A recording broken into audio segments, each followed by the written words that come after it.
Good afternoon सभी को, online offline सभी को गुड आफ्टरनून। आज गुरु पूर्णिमा के इस शुभ अवसर पर आप सभी को ढेर सारी शुभकामनाएं। और ऑनलाइन में जो भी जुड़ रहे हैं स्टूडेंट वो प्लीज़ बताएंगे अमित कुमार जी, अनामिका, वॉइस वगैरह क्लियर आ रही है कि नहीं, फिर हम क्लासेस स्टार्ट करेंगे। ठीक है।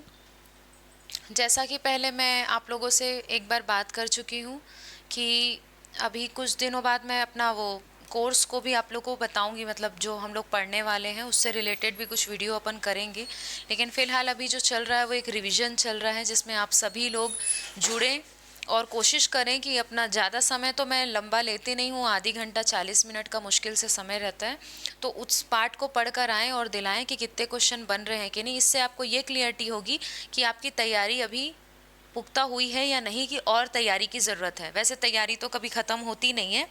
ठीक है, तो ठीक है, क्लियर है बोल रहे हैं। ठीक है, तो आज जो है आप लोगों को उपन्यास से संबंधित मैं बताने वाली हूँ एमसीक्यू। ठीक है, तो उसको सॉल्व करेंगे। धन्यवाद अमित कुमार जी, आपका बहुत बहुत धन्यवाद। आप सभी भी कहीं ना कहीं शिक्षक बनने की पथ पर अग्रसर हैं, तो आप सबको भी ढेर सारी शुभकामनाएं गुरु पूर्णिमा की। ठीक है, अगर मैं बात करती हूँ कि गुरु के बारे में बात करना चाहूँ तो बहुत मुश्किल है। जैसे हम माँ के ऊपर बात नहीं कर सकते हैं कि माँ के बारे में क्या डेफिनेशन हो सकती है, हम उसके ऊपर कोई व्याख्या नहीं दे सकते, वैसे ही गुरु हैं। तो अगर मेरे हिसाब से, मैंने अपने अनुभव के हिसाब से कुछ बताना चाहा तो वो ये है कि जो गुरु है वो माँ का ही रूप है या माँ का ही पूर्ण स्वरूप है गुरु। ठीक है, जैसे माँ हमको समय समय पर समझाती है, सिखाती है, बतलाती है, आगे का मार्ग प्रशस्त करती है, गुरु भी कुछ उसी तरीके से हमको बताते हैं, समझाते हैं, सिखाते हैं, आगे का मार्ग प्रशस्त करते हैं। समय समय पर प्रत्येक व्यक्ति हमारा साथ छोड़ सकता है, लेकिन माँ जो है वो कभी जीवन में साथ नहीं छोड़ती। गुरु भी कुछ उसी तरीके से हैं, वो भले आपके साथ ना हो लेकिन उनका जो ज्ञान रूपी प्रकाश है वो कभी आपका साथ नहीं छोड़ता, समय पर वो आपका काम ज़रूर आता है। ठीक है, इसलिए जीवन में एक श्रेष्ठ गुरु को प्राप्त करना बहुत बड़ा आशीर्वाद होता है। अगर जीवन में हमको श्रेष्ठ गुरु मिल गए हैं तो मतलब हमारा जीवन सफल हो जाता है। गुरु का मिलना बहुत ज़रूरी है इस जीवन में। ठीक है, तो शुरू करें। चूँकि आज लाइव अभी नहीं है, अभी बाद में होगा, तो अभी हम लोग ही इसको सॉल्व करते हैं। कुछ कुछ जानकारी मैं और दे दूंगी आप लोगों को, लेकिन फ़िलहाल आज जो है उपन्यास के ऊपर हम चर्चा करेंगे। पहला प्रश्न मैं पढ़ने जा रही हूँ। हिंदी का प्रथम मौलिक उपन्यास है, चलिए बताएंगे मौलिक उपन्यास कौन सा है। परीक्षा गुरु, भाग्यवती, नूतन ब्रह्मचारी या फिर इनमें से कोई नहीं, बताएं।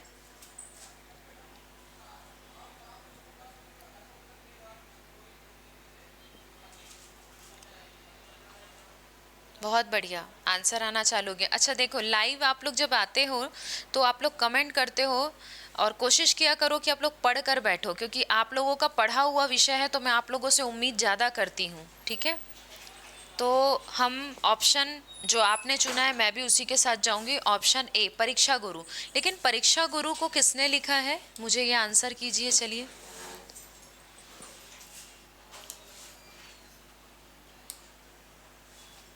परीक्षा गुरु को किसने लिखा है।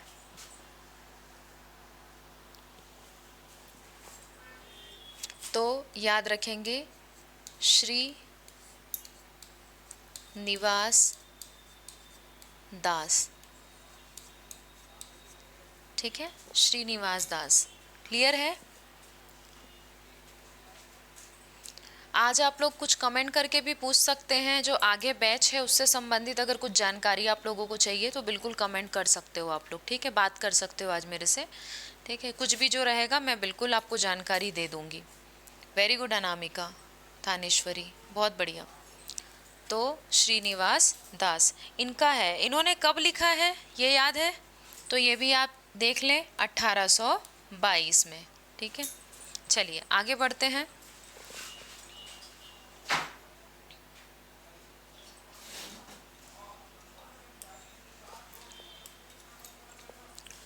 सरकटी लास सरकटी लास उपन्यास के लेखक कौन है? बाबू देवकीनाथ खत्री, या फिर गोपाल राम गहगरी, या फिर लज्जा राम मेहता, या इनमें से कोई नहीं? सरकटी लास, इसके बारे में आपको बताना है।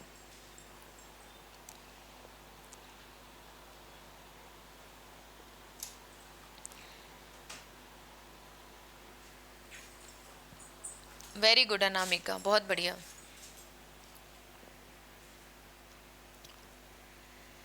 Very good Thaneshwari. तो जो सरकटी लास उपन्यास है, उनके जो लेखक हैं गोपाल राम गहगरी हैं, बिल्कुल ठीक हैं। और इन्होंने जितना भी लिखा है वो जासूसी से रिलेटेड लिखी है। मैंने आपको बताया था जासूसी, जासूस, जासूस, ऐसे वाले शब्द जो आएंगे, ठीक है, उनका ये ऑप्शन है। ठीक है, जैसे मैं अगर इनके एक दो और याद करना चाहूँ तो जासूस की अय्यारी, या फिर जासूस पर जासूसी, ये भी इनकी लिखी हुई है। ठीक है, आगे बढ़ते हैं। मतलब जासूस से संबंधित है। खूनी कौन, है ना, ये वाला खूनी कौन, ये भी इन्होंने ही लिखा था। सस्पेंस वाला, ठीक है, इस टाइप का जो है वो किनका है? गोपाल राम गहरई का। चलो, रजिया बेगम किसकी रचना है? रजिया बेगम, गोपाल राम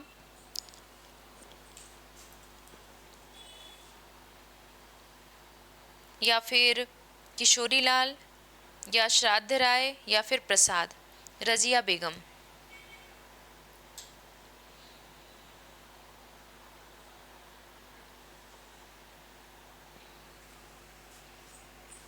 चलो, ये ऑप्शन देना चालू कर दिया आपने, ठीक है।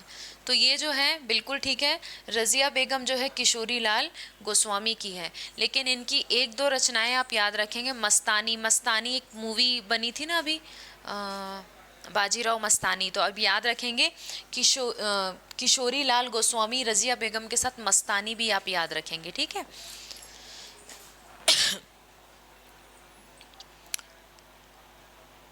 एक और है अंगूठी का नगीना, वो भी आप ध्यान रख सकते हैं, वो भी इन्हीं का है।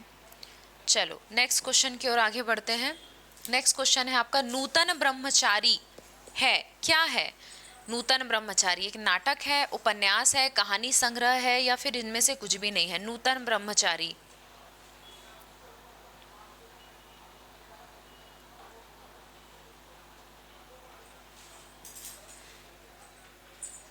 नूतन ब्रह्मचारी।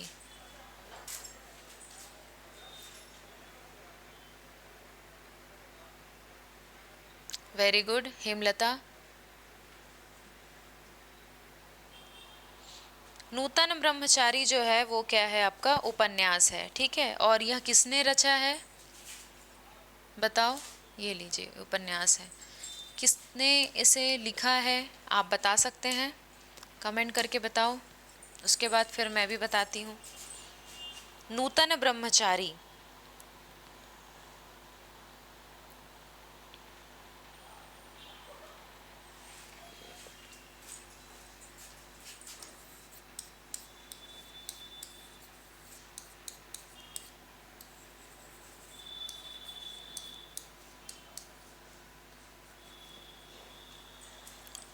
नहीं, बाल कृष्ण भट्ट भारतेंदु युगीन साहित्यकार हैं ये, ठीक है। भारतेंदु युगीन प्रमुख बाल कृष्ण भट्ट, तो इनका लिखा हुआ है ये क्या?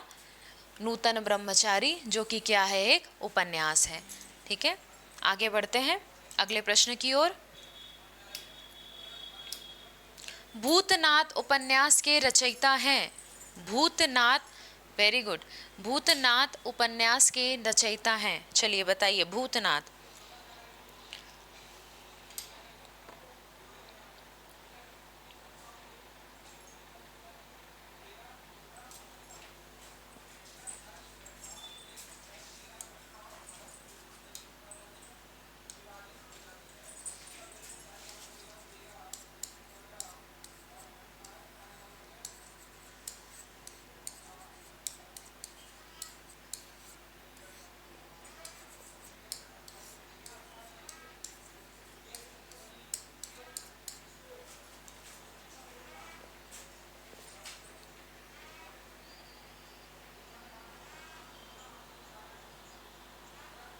क्या है? भूतनाथ उपन्यास के रचयिता कौन है? तो ऑप्शन थोड़ा गलत जा रहा है। अभी क्या है? ठीक है, चलो मैं बता देती हूँ इसका। तो इसका ऑप्शन जो है वो आपका होगा सी, देवकी नंदन खत्री। ठीक है, देवकी नंदन। देवकी नंदन कौन थे? श्री कृष्ण जी थे। ठीक है, और वो कहाँ रहते थे? कारावास में। और कारावास में उन्हें कौन बंद करके रखा था? राक्षस भूत समान कंस ने। ठीक है, तो याद रखेंगे भूतनाथ कोठरी, कोठरी काल कोठरी में बंद थे, ऐसे कनेक्ट करेंगे। ठीक है, और कृष्ण जी का जो मुख था वो जब जन्म लिए थे तो कैसा था? चंद्रमा के समान था, क्योंकि रात के समय उनका जन्म हुआ था। ठीक है, तो ये काजल की कोठरी, चंद्रकांता और भूतनाथ, तीनों के तीनों जो है वो किसने लिखा हुआ है? देवकी नंदन खत्री ने। तो कुछ ऐसा कनेक्ट करके हम इसको याद रखेंगे थोड़ा बहुत। ठीक, चलिए एक बार ओके करें, यहाँ तक सब ठीक है, फिर आगे बढ़ूंगी मैं।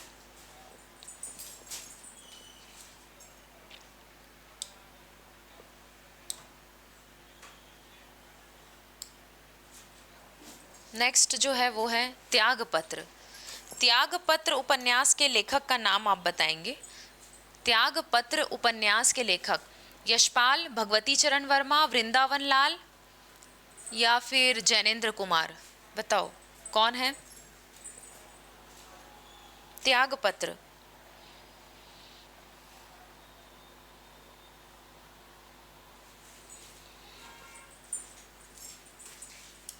तब तक आप कमेंट कर रहे हो, जब तक मैं आपको कुछ लिख के ही बता देती हूँ।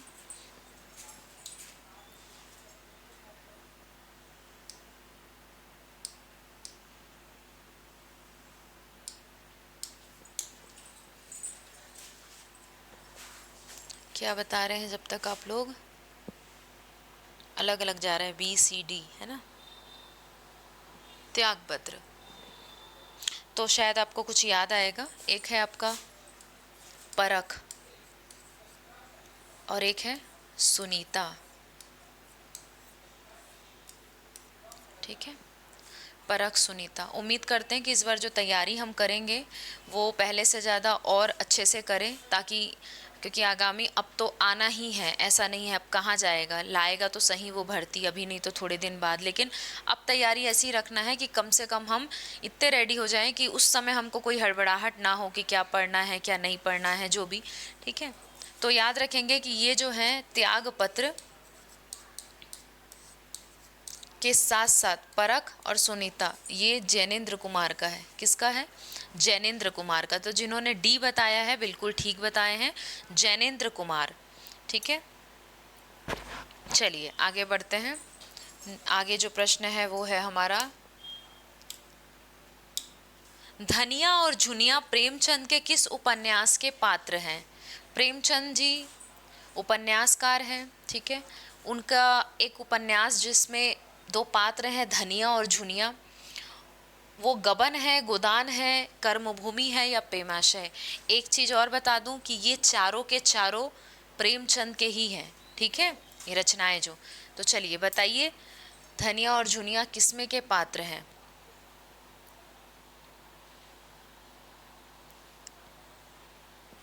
वेरी गुड, तो जो है वो किसके हैं? गोदान। और एक चीज़ और ध्यान रखिएगा, धनिया और झुनिया ना प्रमुख स्त्री पात्र हैं।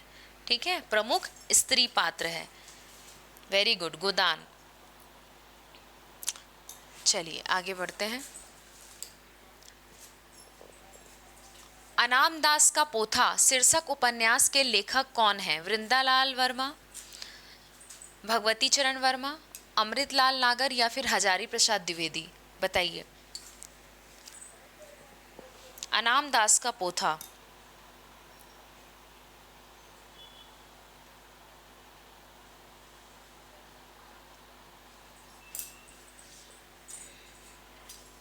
अनाम दास का पोथा, तो ये जो है इसके लेखक हैं हजारी प्रसाद द्विवेदी। कौन है? हजारी प्रसाद द्विवेदी। तो जिन्होंने थोड़ा सा गलत बताया वो करेक्ट कर लेंगे, बाकी ऑप्शन मैंने बता दिया है अनाम दास का पोथा। ठीक है, चलिए नेक्स्ट, नीला चांद उपन्यास के लेखक कौन है? रांगे राघव, सुरेंद्र वर्मा, शैलेश मटियानी या फिर इनमें से कोई नहीं? नीला चांद, नीला चांद।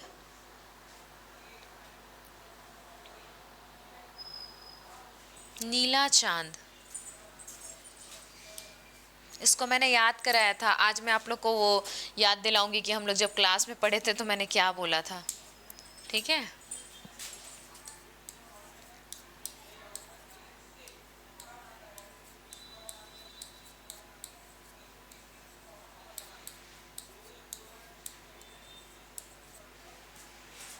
बताओ। तो इसमें से कोई नहीं है। तो नीला चांद किसके ऊपर होता है? शिव जी के ऊपर होता है। चंद्रमा धारण कौन किए हैं जटाओं में? शिव जी।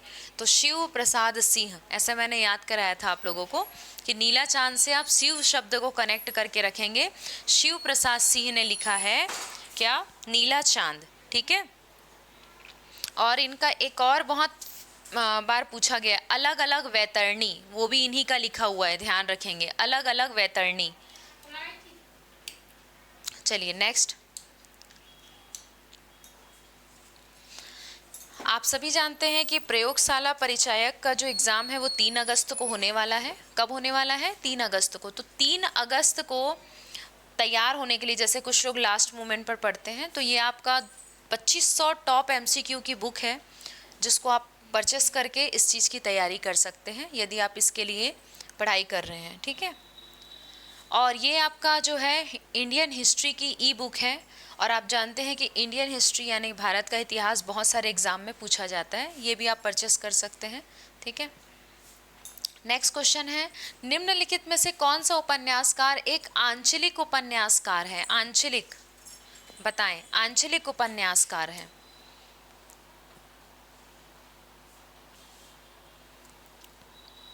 ये भी अच्छे से याद होना चाहिए। टोपी शुक्ला, ओश की बूंद, आधा गांव, ये किसने लिखा था? याद करो, आधा गांव, है ना। तो यहाँ पर कौन है? ऑप्शन नहीं आ रहा है अभी, जल्दी बताओ। वेरी गुड, राही मासूम रजा। ठीक है। ये जो है एक आंचलिक उपन्यासकार के रूप में प्रसिद्ध है और हमको याद होना चाहिए। चलिए, राग दरबारी के रचनाकार का नाम क्या है? राग दरबारी, राग दरबारी के रचनाकार कौन है? मोहन राकेश, श्रीलाल शुक्र, हरिशंकर परसाई या उपर्युक्त में से कोई भी नहीं? राग दरबारी,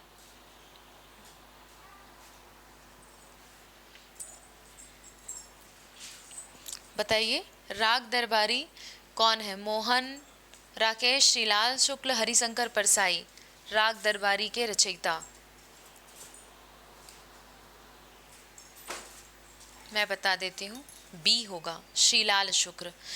इनकी एक और रचना है जो आप याद रख सकते हैं, वो है आदमी का जहर। ठीक है, श्रीलाल शुक्र की एक और रचना है आदमी का जहर। ठीक, राग दरबारी के अलावा। नेक्स्ट, प्रेमचंद के निम्नलिखित उपन्यासों को रचना वर्ष के सिलसिलेवार आपको जमाना है। आप जानते हैं गबन, गोदान और सेवा सदन तीनों प्रेमाश्रय भी उन्हीं का है। हम अभी इससे पहले क्वेश्चन में देखे थे, लेकिन कौन से ईयर में पहले बना है ये आपको वर्ष के अनुसार व्यवस्थित करना है। चलिए, तो आप बताइए कौन सा ऑप्शन आएगा।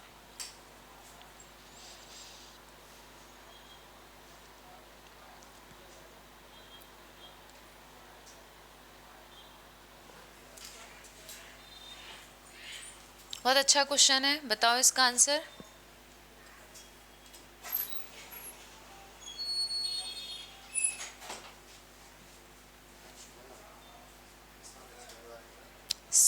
सी बोल रहे हैं, ए।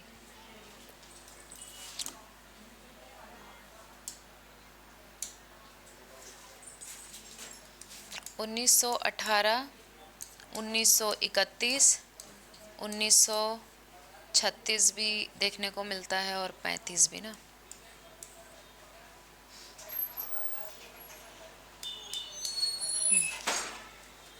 पहले, वेरी गुड, बहुत बढ़िया। पहले क्या है? सेवा सदन। ठीक है, पहले क्या है? सेवा सदन। उसके पश्चात क्या होगा? गबन। और उसके पश्चात गोदान। ठीक है, ये तो इसके अनुसार क्या जाता है? ग,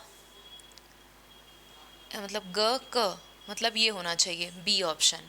क्या होना चाहिए? बी। तो जिन्होंने बी लगाया है उनका बिल्कुल ठीक है, बी ऑप्शन होना चाहिए। नेक्स्ट क्वेश्चन की ओर चलते हैं। बाण भट्ट की आत्मकथा क्या है? एक कहानी है, एक उपन्यास है, आत्मकथा है, या इसमें से कुछ भी नहीं? बताओ। बहुत सिंपल है ये भी। क्यों सिंपल है? क्योंकि हम लोग ने इससे पहले इसको भी अभी डिस्कस किया है एक बार। बाण भट्ट की आत्मकथा एक उपन्यास है, ठीक है, एक उपन्यास है, बिल्कुल ठीक है। विश्व का प्रथम उपन्यास किसे माना जाता है? विश्व का प्रथम उपन्यास किसे माना जाता है? अभी ज्ञान शकुंतलम, कादम्बरी, जेनजी की कहानी, या इंदुलेखा?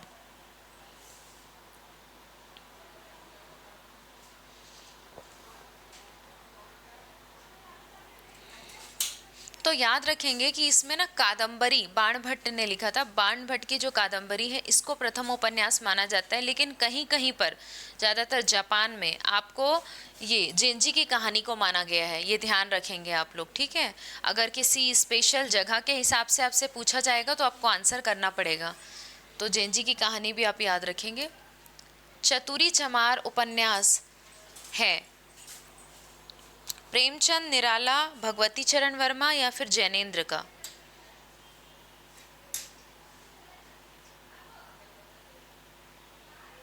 निराला मतलब जानते हैं ना, सूर्यकांत त्रिपाठी निराला, ठीक है, सूर्यकांत त्रिपाठी निराला पूरा नाम।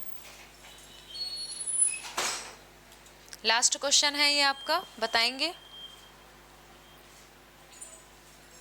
ठीक है। इसी तरीके से आपको अब जो अगले सेशन में तैयार करके आना है, तो आप नाटक के बारे में तैयार करके आएँ। विधा है, विधा में आप नाटक को पढ़कर आएँ कि किसने कितने नाटक लिखे हैं, है ना, उसकी तैयारी करके आएँ। उसके पश्चात हम उसका करेंगे, ठीक है। इसका मैं आंसर बता देती हूँ, इसका आंसर हो जाएगा निराला, ठीक।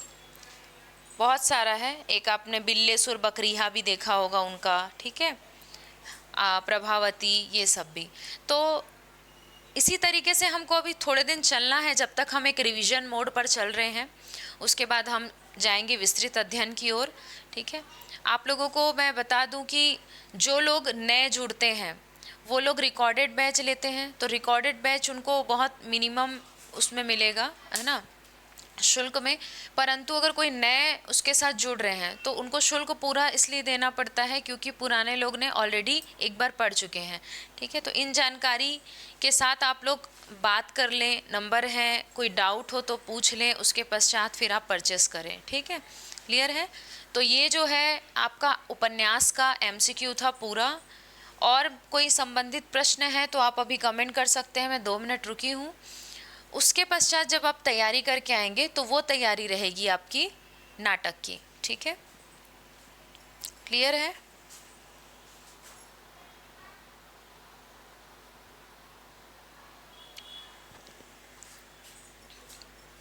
चलिए, लग रहा है कोई प्रश्न नहीं आ रहा है, ठीक है। तो मैं सेशन को यहीं ख़त्म करती हूँ। फिर से 15 प्रश्न रहेंगे आपके नाटक के, तो आप लोग नाटक का अच्छे से तैयारी करके आएँ। उसके बाद हम चर्चा करते हैं कि उसमें कितने प्रकार के नाटक और किसने किसने लिखा है, इन सब चीज़ों को।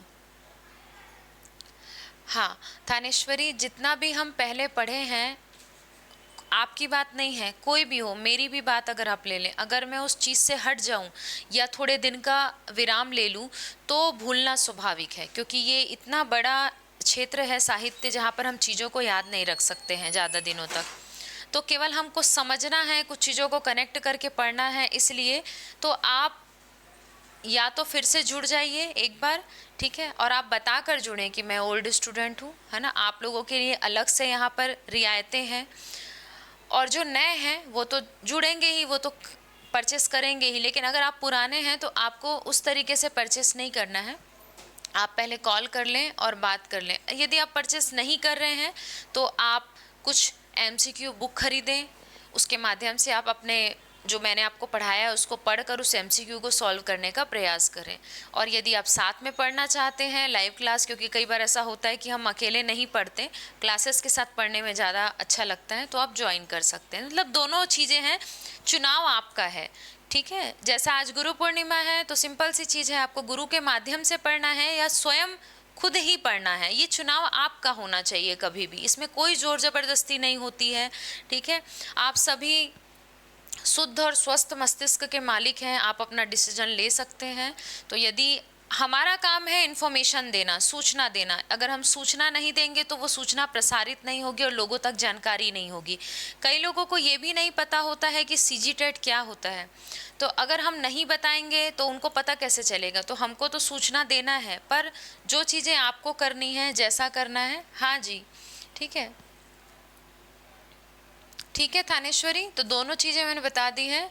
और हाँ हेमलता, पुराने स्टूडेंट को अलग से मैंने बात कर ली थी, मैंने आप लोगों से गूगल मीट में बात करी है। उसके पश्चात आप एक बार कॉल कर लें, और फिर भी कोई दिक्कत होती है तो आप मेरे से बात कर लें एक बार, ठीक है।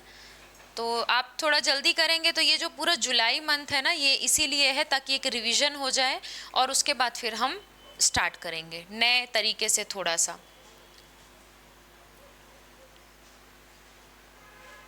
हाँ नहीं थानेश्वरी, मैंने इस पर भी बात कर ली है, आप एक बार कॉल करके बोलेंगे तो वो चीज़ हो जाएगी, ठीक है, क्लियर है।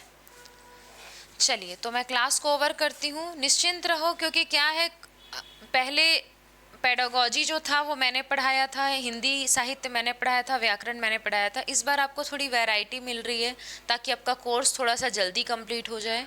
साहित्य पेडागोजी मैं ले रही हूँ, ठीक है। व्याकरण जो है नवीन सर पढ़ाएंगे, इंग्लिश जो है वो ऋषा मैम पढ़ाएंगी, ठीक है। सीडीपी सर पढ़ाएंगे। तो इस तरीके से रेडी हुआ है, तो आप अपनी सुविधा अनुसार देख लें, समझ लें, ठीक है। आप किसी भी माध्यम से पढ़ें, हमको पढ़ना है, बस ये ध्यान रखिए, ठीक है। चलिए, इसी शुभकामनाएं के साथ मैं यहाँ पर क्लास को ओवर करती हूँ। सभी को ढेर सारी शुभकामनाएं गुरु पूर्णिमा पर्व की। धन्यवाद।